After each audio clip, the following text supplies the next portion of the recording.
Fala rapaziada do Inside the Box, estamos na área de novo com aquele tradicional vídeo pós-rodada de Champions que vai ao ar mais tarde do que deveria, mas o mais cedo possível. É a vida, né? Antes de tudo, deixa o like aí, já vire membro se você quiser virar membro, deixa o seu Hypar, porque o Hypar reiniciou ontem, então eu sei que você tem o Hypar gratuito aí para dar pra gente. E deixa seu comentário também. Sobre os jogos dos ingleses de hoje, vamos começar com o Arsenal, claro, do nosso grande Piero Fiorelli. O que você achou do jogo? Te preocupa? Preocupa. Se te preocupa a dependência do Arsenal de bolas paradas? Tudo bem que hoje não foi o caso, mas foi o que abriu o jogo pro Arsenal. Primeira pergunta, tá em choque? Não, eu acho que... É 4, tá? Depois de uma atuação dessa, o Arsenal se coloca como favorito olha lá, de novo. E assim... Repetitivo já, né? É isso, o Arsenal hoje é o favorito dentre os ingleses. É o único inglês que te dá medo de jogar contra o Arsenal. O City tá vindo nessa crescente, mas medo do Big Six, você só tem medo de jogar contra o Arsenal. E eu vou te falar uma coisa, é crise. Porque o Arsenal tomou um chute no gol hoje. Isso não pode acontecer. O Raya teve que fazer uma defesa hoje. Boas defesas. Foram 2... Não, uma só, né? É que teve uma que estava impedida já, né? Tava impedido. Vinha de West Ham e Fulham sem sofrer uma finalização a gol. Hoje teve algumas que passaram perto também. Teve bola na trave do Julián Álvares, foi um pouco mais difícil. Mas o Atlético de Madrid tem qualidade também. Tem seus momentos. O jogo se arrastou num 0x0 até um certo momento. O Arsenal teve um bom primeiro tempo. Acho que o Arsenal jogou bem um primeiro tempo. Começou pressionando, criando chances. O time teve pequenas mudanças hoje. Lewis Skelly jogando como lateral esquerdo. Sim. Fantástico o que ele fez no segundo tempo. Eu sou um fanzaço do Lewis Skelly. Por ele ser capaz de fazer o que ele fez no gol do Martinelli, por exemplo. Da forma como ele é capaz de construir, conduzir, achar passes. É um jogador... fantástico, assim, eu adoro o Lewis Skelly, acho um potencial muito grande e até, como eu sempre repito, né, não necessariamente começando como lateral esquerdo. Acho que ele tem espaço para cada... Ele tem que ter minutos, enfim. Mas de qualquer forma, boas atuações individuais, mas o que eu vinha falando, né, Lewis Skelly como lateral e o Martinelli começando na do Trossard. Final de semana foi o Trossard, fez o golzinho dele lá contra o Fulham, mas eu gosto quando começa com o Martinelli, ele tá num grande momento, jogou muito bem hoje. E foi isso, o primeiro tempo o Arsenal foi bem, não conseguiu traduzir em resultado. O segundo, o Atlético até volta pressionando um pouco mais, incomodando o Arsenal. E o Arsenal faz o primeiro gol no momento em que não era completamente dominante ali. Mas a partir do primeiro gol, aí consegue o segundo, consegue o terceiro, consegue o quarto. E constrói a vantagem de uma bela goleada, de um grande resultado em casa. Para dar confiança, Gyökeres desencantando, Sim. PJ, coisas boas. E sim, cara, o time é dependente da bola. O time tem uma fantástica bola parada. É como você ter um fantástico jogador.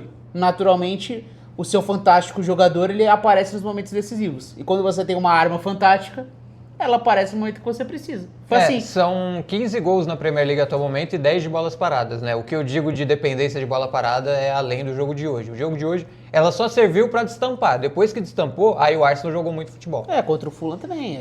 É o gol do 1x0 ali. E o jogo do Fulham é um jogo enroscado. Cara, já as lives aqui, os nossos debates, eu já falei várias vezes o que eu penso desse time do Arsenal e das dificuldades que esse time tem. O que é justo, onde que as críticas são justas e onde elas são exageradas. Hoje, cara, eu tendo muito a focar em quão seguro é esse time, Sim. cara. É uma loucura. As atuações individuais dos defensores, dos jogadores de meio campo, como esse time é coletivo, como eles se doam, como estão uma intensidade física, assim, tudo tá convergindo pro mesmo caminho, cara. O time, ele é muito competitivo, é casca grossa, jogo duro. Todo mundo que vai enfrentar o Arsenal sabe que vai ser assim uma pedreira, um parto para conseguir criar alguma coisa. E isso você vai criando uma pressão e algo nos adversários, do tipo, cara, te vai pegar o Arsenal e, cara, isso aí vai ser enrosco. Então, cara, eu acho que isso tá mostrando um pouco dessa hierarquia também do peso desse time do Arsenal. Então eu brinco e tal, faço a boa zica reversa, mas falando sério, o Arsenal hoje é o único time do Big Six que impõe medo no adversário. Todo mundo que não é do Big Six tem medo de jogar contra o Big Six. Mas entre o próprio Big Six, o cara que me dá medo de jogar contra é o Arsenal. O City, tudo bem, tá voltando. O Chelsea não... A figura do Haaland...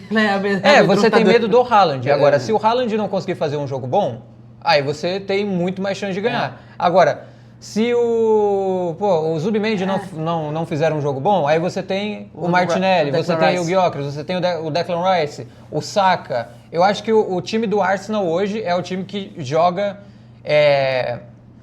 não o melhor futebol do sentido de o mais vistoso, mais plástico.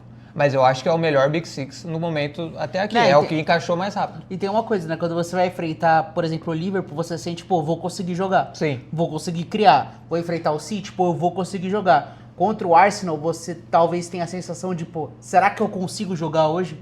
Ou será que eu não consigo criar nada? E ao mesmo tempo que, beleza, eu vou neutralizar eles, mas, cara, a bola parada deles é bizarra. E aí você começa a ficar nessa. E alguns jogadores eles vão aparecendo e também o jogo vai fluindo, cara. Eu acho que o Arsenal fez um bom jogo com bola, assim, construindo no chão, envolvendo o adversário. A chance do Eze no começo do jogo que ela desvia e vai no travessão é uma boa jogada, um bom pivô do Gyökeres dando sequência às jogadas. Fez os 2 gols hoje, beleza, eu sei que isso é importante, mas é o terceiro e o quarto gol do jogo. Na prática, ele não decidiu o resultado da partida. Só que ele fez um bom jogo, cara. Ele deu sequência de jogadas, eu quero ver essa evolução. Torço muito pelo Gyökeres e quero que dê certo, cara. Então, tô otimista em relação a isso. E queria destacar, então, Lewis Skelly, que eu já falei, né? Impressionante no segundo gol. Como ele já controla, já direcionando, já driblando. Essa coisa dele conduzir e driblar, às vezes falta. E ele adiciona isso pro time e é duro, porque ele tá competindo contra um Calafiori espetacular na temporada. Sim. Doideiro que o Calafiori tá jogando. Então, mostra um pouco do peso desse elenco. E o Zubimendi, cara. Que jogador, muito jogador. O terceiro gol, o tapa que ele dá pra clarear, assim, ó, limpando a jogada. Puta merda, mano. O cara joga demais. Joga demais o Zubimendi, joga demais o Lewis Skelly e os outros que a gente já conhece que jogam demais, né? Mais uma vez, Gabriel Magalhães aparecendo. O zagueiro que desde que começou a marcar gols, ele é o que mais marca gol no mundo, entre os zagueiros. E é isso, cara. E desde que chegou no Arsenal é o artilheiro, né, da posição. Então, exatamente, artilheiro da posição. O Raya até tentou dar hoje ele tentou dar um sustinho na torcida, né? Na hora que ele saiu lá no lance do Julián Álvares, que depois o Juliano Simeone pra mim perdeu o gol, mas enfim, foi uma bobeada do Raya, mas ele apareceu bem depois, tá tudo certo. E o Julián Álvares é bom pra cacete, né? Eu sou muito fã do Julián Álvares, cara. Ele pega bem na bola, é uma loucura, cara. Nossa senhora, joga demais. Mas é isso, cara, impressão muito positiva do Arsenal hoje, muito positiva. Era jogo complicado e o resultado não traduz exatamente o que foi o jogo, né? Teve momentos de enrosco real, mas um 4-0 contra o Atlético de Madrid. Resultado bonito. O time ainda não tomou gol no campeonato. E o City foi pra Espanha visitar o Villarreal, ou como o Galvão Bueno diria, Villarreal. Villarreal. No estádio de La Cerâmica. Muito foda, né? Tudo amarelão. Sim. E vou te falar, a princípio parece um jogo fácil, mas é meio enrolado jogar contra o Villarreal lá. Marcelino, técnico toral, né? O cara é das 2 linhas de 4, time joga bem nas transições. E é isso, cara, quem destampou? Quem tem Haaland tem tudo, né?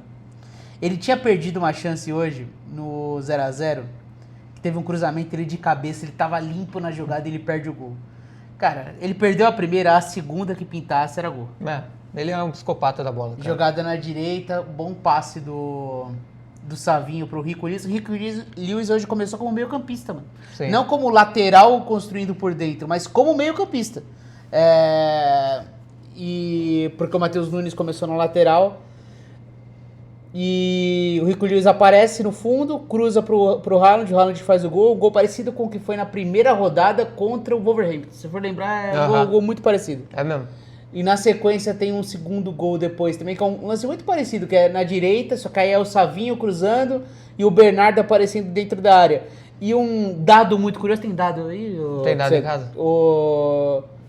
Tirando o Haaland, o único jogador que fez mais que um gol do City na temporada foi o Foden. E o City tem, 11 gols na Premier League e só o Haaland tem, mais da metade. Não, o Haaland tem 11 gols já. No caso, né? São 8 jogos, 11 gols já. Ele O resto, todo mundo tem um gol só, na Premier. E na temporada, o único que fez 2 gols, Foden. Porque ele tem o gol na Carabao Cup. Na Carabao Cup. Cara, é surreal, cara. O time, ele tá Ele é diferente, o time desse ano. No segundo tempo, o Villarreal teve algumas boas chances, teve bola na trave e tal. Mas mesmo assim, o Haaland, ele no segundo tempo mesmo, ele não tem um lance que ele até perde, tem um outro que ele de fora da área conduz driblando já, e o brasileiro lá, o goleiro do Villarreal, fez uma puta defesa. Poderia ter saído até com mais gol o Haaland hoje. Só que eu sinto que o Haaland, ele tá resolvendo muitos problemas, sabe? Assim, eu estou elogiando as tentativas de mudança do City do Guardiola. Esse time é bom, esse time é competitivo, mas é até difícil você mensurar o que é um trabalho coletivo e o que é só um psicopata marcando É o que eu ia falar. todo jogo. Eu tenho que ser justo também, porque se eu tenho um pé atrás com a dependência do Arsenal do Arteta nas bolas paradas, o mesmo vale para Haaland dependência, né, que vem acontecendo nesse início de temporada do Guardiola. Se por um acaso o Haaland lesiona, você faz o quê? Se o Haaland entra numa má fase, você faz o quê? Eu acho que falta hoje para o City alternativas ao Haaland. E não que o Haaland vá para o banco e entre alguém no lugar dele, mas não. Com ele ali, mais pessoas que consigam causar perigo à área do adversário, além dele. Eu achava que esse cara seria o Marmouche, que ele jogaria meio parecido com a dupla que jogava antigamente, que era Julian Álvares e Haaland. Só que, por enquanto, ainda não aconteceu o Marmouche. Teve questão física. Questão física também. Esse ano tá sendo mais o Doku. Tá sendo mais o Jeremy, que tem jogado muito bem, num papel um pouco diferente, né? Cortando mais pra dentro, com mais liberdade para aparecer em mais lugares do campo. Mas eu acho que ainda falta esse... como a gente falou no começo. Você olha pro City, você tem medo do Haaland. Você não tem medo do City em si, você tem medo do Haaland. E acho que falta você ter medo de mais pessoas ali, para aí sim esse medo individual vai vai aumentando, vai se espalhando, até que vire o medo do Manchester City do Guardiola. Sim. Acho que é muito por aí, mas de qualquer forma, um grande resultado do City. Tinha empatado contra o Mônaco fora, Sim. Agora vence o Villarreal fora. Mais um inglês que o Villarreal enfrentou, né? Já tinha enfrentado o Tottenham na primeira rodada, foi 1-0 no frangaço do goleiro. Enfim. E pra gente finalizar, Pseudinho, o outro inglês que jogou hoje, o Newcastle venceu o Benfica por 3-0. No St. James's Park. No St. James's Park. Todos os ingleses ganharam hoje, né? Todos os ingleses ganharam hoje. Joelinton foi pro banco, né? Uma coisa que já parecia que estava bem encaminhado para isso. Ele não vive uma grande fase, então perdeu posição. Mas Bruno Guimarães aparecendo bem mais uma vez. Que temporada esse cara tá fazendo, cara? Ele, tá jogando... Ele já jogava muito. Sim, né? E ele conseguiu levar isso pra seleção brasileira também. Cara. Tá muito bem, cara. Uma puta bola no primeiro gol. Gordon aparecendo. É vice-artilheiro da Champions, né? Vice-artilheiro da Champions, empatado com alguns outros, né? Vice-artilheiro da Champions com 4 gols. Apareceu, fez o primeiro. Depois o segundo... Assim, começo do jogo, Benfica pressionou, até criou chances, né? Teve momentos ali de erros defensivos do Newcastle. Benfica teve oportunidades, o Pope apareceu bem. Depois do primeiro gol, foi mais Newcastle mesmo dominante. Conseguiu fazer um bom jogo depois disso. E o segundo gol, assistência do Pope de mão. De mão, cara, é um lançamento bizarro, assim. A força que você precisa ter para dar um lançamento que atravessa o campo com a mão é um negócio de maluco, assim. Poucas vezes eu vi. E falando em poucas vezes, o goleiro brasileiro do Villarreal, esqueci o nome dele. Luiz Júnior. É um dos poucos brasileiros da história do Villarreal também. Tem histórico de sul-americano, né? Sim, sul-americano, sim. Mas brasileiros são poucos. Sorin na vida lá. Nilmar, eu lembro que jogou lá. Sim. E acho que de grande destaque é o Nilmar. Nilmar? Acho que o Pato jogou lá também, não? Ou tô enlouquecendo?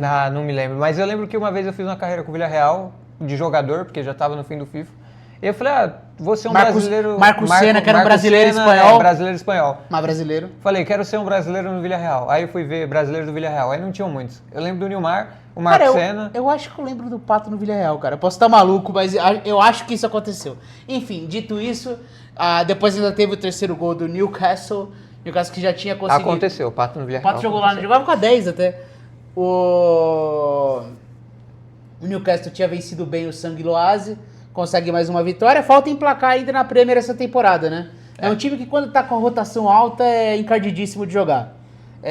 Eu falo muito que às vezes falta aquela coisa do jogo que não precisa você se matar em campo. Aham. Você precisa estar totalmente acelerado, você jogar o natural e construir o resultado, o Newcastle não consegue fazer isso. Ele precisa estar a 1000 por hora super engajado no jogo, Sim. senão a coisa não vai. Mas tá bom, cara. Baita resultado, 3-0, importante pra subir na tabela. A única derrota foi uma derrota pro Barcelona. Que era meio que... Na tabela do Ed Howe tava lá, derrota. Derrota, total. E ainda teve uma chancezinha lá no fim. Tá ótimo. Pseudinho, alguma coisa ainda ou acabou? Não, como eu falei lá dos brasileiros, tem de grandes nomes assim, não tenho o conhecimento para falar se são grandes na história do Villarreal, mas são grandes nomes. Tá. Belete, Sonny Anderson, conhecido. No Villarreal, nenhum dos dois. Edmilson jogou pouco lá, pelo que parece. Ah, jogou. O Nilmar sim jogou bastante. Cicinho, Gabriel Nossa, Paulista jogou Cicinho bastante. jogou E Léo Batistão, e aí tem Luiz Júnior e Alexandre Pato. Tá aí. Essa é a história do Villarreal. E pra quem tava interessado, né? Tem a Pra informação. quem gosta do Villarreal aí. Adquirir informação. E é isso, agora é hora de deixar o like, de comentar, de compartilhar, de hypar e de fazer o que mais você quiser. Desde que seja positivo. Desde Se for que seja negativo, positivo, aí guarda pra você. Aí você guarda pra você. Pô, eu tô com vontade de dar um dislike. Fecha o vídeo. Fecha o vídeo, que aí a vontade passa. Não tem como dar dislike num vídeo que não tá. É igual, a minha psicóloga me falou, quando você tiver com vontade de dar uma extravasada, e não público, né? Você digita no Twitter, digita tudo que você quer escrever. E aí você apaga. Vontade passa. Você não precisa publicar. Exatamente, pô. E aí no fim, termina com um likezinho. Fala, pô, realmente, os caras estão lá. Mas se você deu like no começo, não clica de novo porque vai sair. Isso é loucura. O double like não existe ainda. Não existe. Deveria existir. Gente, é isso. Até amanhã, para falar da vitória do Frankfurt sobre o Liverpool, primeiro 8-9 do futebol mundial, porque as duas defesas são horríveis. Acabou. Beijo, encerrou.